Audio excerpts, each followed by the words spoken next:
Hey, this is Chuck Walker with Hornet Vision 38355, Southeastern Termite and Pest Control, certified carpet cleaners, and certified restoration. Coach, that's a mouthful. That's a whole lot of stuff.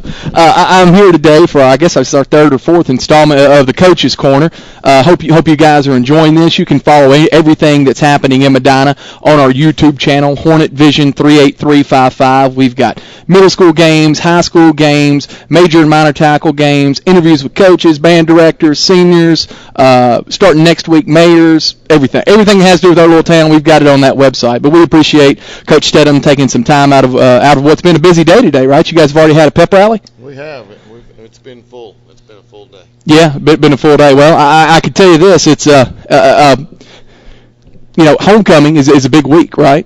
Big week for kids, obviously, probably a big week for coaches. I know that it's usually kind of a distraction sometimes for a football team, but with having two losses the last 2 weeks, is this possibly a good distraction to get their minds off those losses, or is that something that you guys are still talking about in practice? We haven't handled the two losses any different than anything else. Our plan's still in place, and the things we're planning on doing.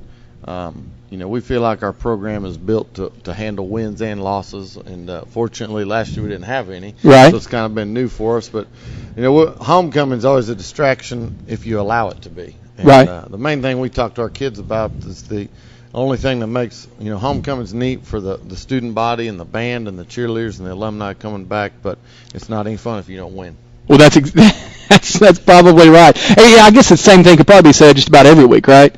Oh, that's true. Winning's a lot more fun than losing. We're all adults here, we're close to it, so we understand that. One of the things we did this week is we opened it up on Facebook, on the Booster site, some other sites, on if we had any questions for the coach. And this is a question that came in this week. It says, Coach, noticed last week that sophomore Colton Lowry was splitting time with Hayden Lewis on the field. Are we seeing a change in personnel right now, or is this a strategy that was more specifically designed against Trinity, and maybe some things that you saw on some tape there? Probably a little bit of both. Colton brings some things to the table that we really like at quarterback, and Hayden does as well. We played Hayden quite a bit on defense against Trinity. Right. And so we went into the game saying that every third series Colton was going to go in, and then we'd make an adjustment, decide what to do in the fourth quarter. But they both do some things and do some things well. We can always have that as a possibility to put them in the game, and there's a good chance you'll see them both play quarterback tonight. Well, I tell you what, up there where we were in the press box and watching the game and stuff, because they do bring different aspects of quarterback, and there are two different styles of quarterbacks, and that's got to make it tough for a defense to plan against. I liked it. I liked the move. I thought both of them looked great. Young players like Colton, keep you excited about the future, and then players like Hayden, man, he's been getting it done all year long. So I tell you what, you can't. It's neither one of them are a bad option. And I'm probably a little bit different, that I don't think that you have to have a quarterback that plays all the time. That's right. Because, our right guard doesn't play all the time. That's it. Well, and how many running backs have we had this year? We've had a lot. I mean, we sub them in and out. Chris and I talk. I know you're a huge fan of the program we do. Chris and I talk a lot about the subs that we make, are keeping fresh legs in there, and what a difference I know that does make going forward. And I mean, we look fresh late in the fourth quarter, where other teams, even the Westview game, where we did get manhandled up front, sure. I still saw their guys with hands on the knee. You know what I mean? It's tough when you keep fresh legs in there. I think so, and I think that can hopefully help us a lot tonight. Right. Well, this year, we haven't had any of the schedule makers haven't done us any favors. We start off with Camden, then Chester County, then Martin Westview, then Trinity Christian Academy. That's tough 4 games. Do we get any relief as the season goes on, or? Well, we get relief next week because we have a bye. But really, other than that, we won 10 games last year, and so no one wanted to play us that wasn't really competitive. And the way the playoffs are, that district games don't count any more than regular games. You can get in the playoffs and not win a district game if you win enough of them. So, everyone's trying to schedule wins, and that makes it tough. No one wants to play up and play supposedly better people.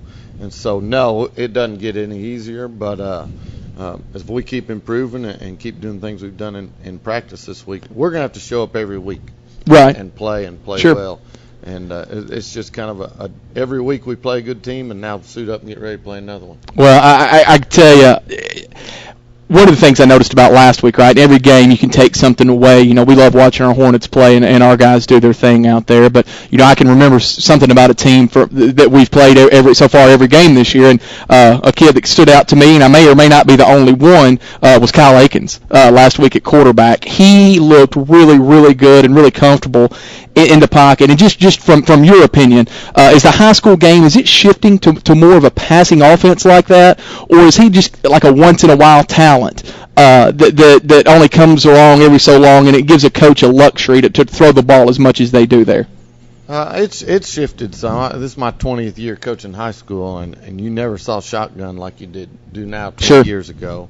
And teams do throw it more, but you know, the thing that made him so hard to defend was his ability to run the ball. You know, if a team can just pass or just run, it's not quite as hard to defend. Those teams that are balanced, that can do both, like Trinity can. Yeah.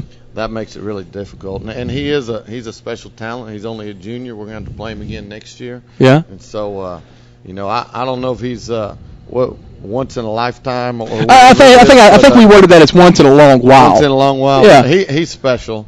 He really is, and you utilize the talents around us, and that's what we're doing too. But he is a really good football player. Yeah, well, he was, and I felt like for the most part we did good. A lot of those passes were short passes.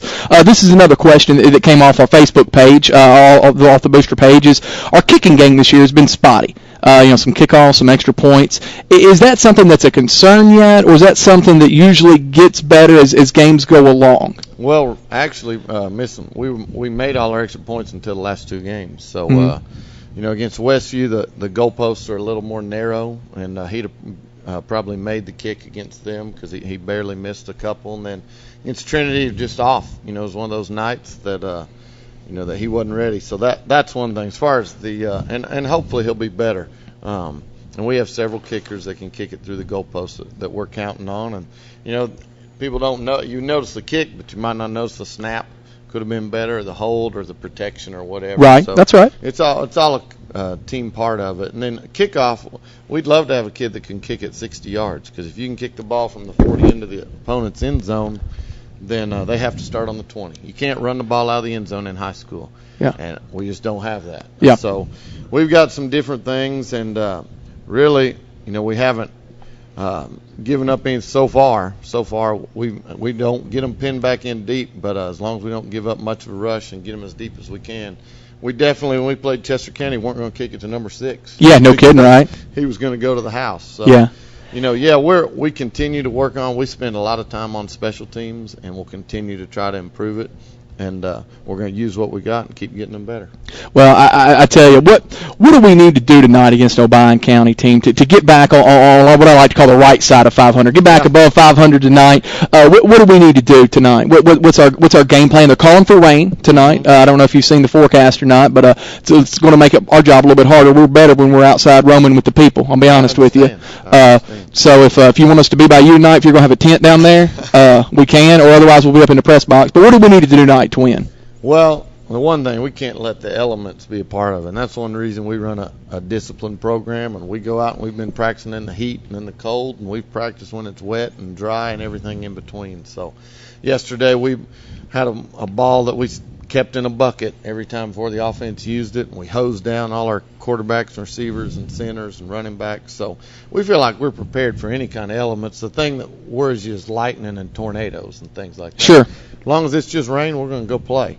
But you know, our kids we even practice going out and practicing and then getting lightning and coming in and resting and then going back out and practicing again, because that's part of the game of football. So you know, we feel like we're prepared for it. As far as Obion is a physical football team, they run the ball close to 80 to 85% of the time. They're going to be in real tight. They have 2 tight ends most offenses. Sometimes they'll get in shotgun, but they want to run the football.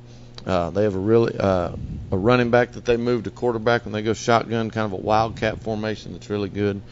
We've got to be able to move the ball, and then we got to come up with stops, get them in long yardage situations, and as long as we swarm the football and play like we're capable of, we feel like we got a really good shot. Well, Coach, as always, I appreciate your time being here with us today and you taking some time out. I know Fridays are a busy day for you, and I know the people at home appreciate it, and we certainly do as well. I always like to leave saying good luck tonight and go Hornets. Thank you very much.